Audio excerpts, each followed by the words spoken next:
నమస్కారం. కోవిడ్-19 జిల్లా వార్షిక సమగ్ర సంపూర్ణ నివేదికకు స్వాగతం. ఈ కార్యక్రమం ద్వారా ఆయా జిల్లాల్లో కోవిడ్-19 ఇతర అంశాల గురించి తెలుసుకుంటున్నాం కదా. ఇప్పుడు మనం ఆయా జిల్లాల్లో ఈ సంవత్సరం మొత్తం జరిగిన కార్యక్రమాలు, సంఘటనలు, ముఖ్యంగా కోవిడ్ తత్సంబంధిత విషయాల గురించి తెలుసుకుందాం. ప్రస్తుతం ఉమ్మడి నిజామాబాద్ జిల్లా నుంచి రామగిరి శర్మ అందుబాటులో ఉన్నారు. ఆయన్ని అడిగి మరిన్ని వివరాలు తెలుసుకుందాం. నమస్కారం అండి రామగిరి శర్మ గారు. సార్ నమస్కారం. ఉమ్మడి నిజామాబాద్ జిల్లాలో కోవిడ్-19 పరిస్థితి ఎలా ఉంది? మార్చ్ 22 లాక్డౌన్ స్టార్ట్ అయినప్పటి నుంచి హైదరాబాద్ తర్వాత నిజామాబాద్ జిల్లా కోవిడ్ సంబంధించిన అంశంలో సెకండ్ ప్లేస్ ఆక్రమించింది సార్. జిల్లా యంత్రాంగం, జిల్లా కలెక్టర్, తర్వాత పోలీస్ కమిషనర్ గారు, తర్వాత జిల్లా వైద్య ఆరోగ్య శాఖ అధికారులు యుద్ధ ప్రాతిపదికన చర్యలు చేపట్టి నివారణలో భాగంగా రకరకాల స్టెప్స్ తీసుకొని చాలా వరకు తగ్గించడానికి ప్రయత్నం చేశారు. ప్రజలలో చాలా అవేర్నెస్ క్రియేట్ చేయడం జరిగింది. సోషల్ డిస్టెన్స్ మెయింటైన్ చేయడం ఒకటి, హ్యాండ్ వాష్ చేసుకోవడం ఒకటి, తర్వాత మాస్కులు ధరించడం ఒకటి అనేటువంటిది ఏదైతే 3 సూత్రాలు మనం రెగ్యులర్ గా ప్రజలలో అవేర్నెస్ క్రియేట్ చేయడానికి మనం వాడుతున్నాము, అవి నిజ జీవితంలో చేసుకున్నారు. కోవిడ్-19 అనేటువంటి వ్యాధి నిర్మూలన కోసమని ప్రతి వాళ్ళు వ్యాధి రాకుండా నివారణ కోసం ఒకవేళ వచ్చినా కూడా ఎలాంటి స్టెప్స్ తీసుకోవాలో డాక్టర్లు చెప్పిన సూచనలు అనుసరించి ఆ స్టెప్స్ తీసుకోవడం జరిగింది. అలాగే రాష్ట్ర ప్రభుత్వం, జిల్లా కేంద్ర ప్రభుత్వ ఆసుపత్రికి ఈ కోవిడ్ కి సంబంధించినటువంటి వ్యాధిగ్రస్తులకు ప్రత్యేకమైనటువంటి ఏర్పాట్లు చేసి ఐసోలేషన్ రూమ్స్ అనుకోండి, లేకుంటే ఆధునిక యంత్రాలు అనుకోండి, అన్ని కూడా తెప్పించి వాళ్లకు అందుబాటులో ఉంచి వ్యాధి నివారణ కోసం ప్రయత్నాలు చేసి అయినంత వరకు కంట్రోల్ ఉంచడానికి ప్రయత్నం చేసింది. బాన్స్వాడలోని కల్కి చెరువును మినీ ట్యాంక్ బండ్ గా తీర్చిదిద్దే కార్యక్రమం గురించి చెప్తారా?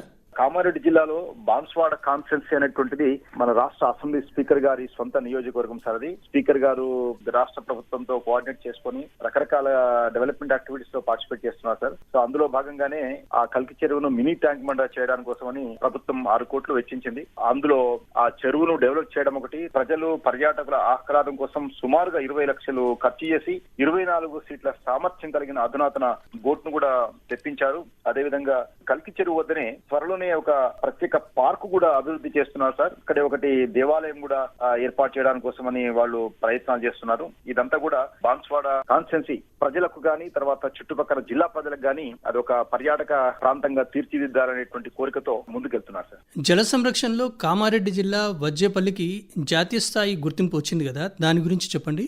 కామారెడ్డి జిల్లాలో సదాశివ నగర్ మండలం ఉంది సార్. అది వజ్జేపల్లి అనేటువంటిది ఆ మండలం పరిధిలోకి వస్తుంది సార్. ఆ ప్రజలంతా కూడా ప్రతి వర్షపు బొట్టును సంరక్షించి భూగర్భంలోకి ఇంకించాలనే ఉద్దేశంతో పలు కార్యక్రమాలను చేపట్టి వాళ్ళందరూ కూడా సఫలీకృతులైందని చెప్పవచ్చు సార్. ఒకసారి కేంద్ర ప్రభుత్వం వీళ్ళు చేసినటువంటి స్టెప్స్ అన్ని కూడా పరిగణలోకి తీసుకొని ఈ జల సంరక్షణలో జాతీయ స్థాయిలో గుర్తింపు ఇచ్చింది. సర్పంచ్ ఆధ్వర్యంలో వాళ్ళు చేసిన కార్యక్రమాలు ఏంటంటే ఇంటింట ఇంకుడు గుంతలు ఏర్పాటు చేయడం ఒకటి, కందకాలు, ఫామ్ పాన్లు తవ్వడం ఒకటి, తడారిన బోర్లలోకి వర్షపు నీటిని పంపించి రీఛార్జ్ చేసి ఊటలు ఉగ్గి వచ్చేలా చేశారు. అలాగే ఈ గ్రామం మొత్తం సుమారుగా 150 సేద్యపు కుంటలు, 35 ఊట కుంటలు ఉండగా 250 ఇంకుడు గుంతలు నిర్మించారు సార్. వీళ్ళు గడిచిన 5 ఏళ్లుగా జల సంరక్షణ పనులతో అందరినీ అభ్రపరుస్తూ పలువురి ప్రశంసలు కూడా అందుకున్నారు. వీరి కష్టానికి ఫలితంగానే కేంద్ర ప్రభుత్వం ఈ అవార్డు ఇచ్చిందని చెప్పుకోవచ్చు. స్థానిక సర్పంచ్ కేంద్ర ప్రభుత్వం ద్వారా ఈ వర్చువల్ విధానంలో అవార్డు రిసీవ్ చేసుకోవడం కూడా జరిగింది. PM స్వనిధి పథకం కింద వీధి విక్రయదారులకు బ్యాంక్ రుణాలు అందిస్తున్నారు కదా, వాటికి సంబంధించిన వివరాలు చెప్పండి.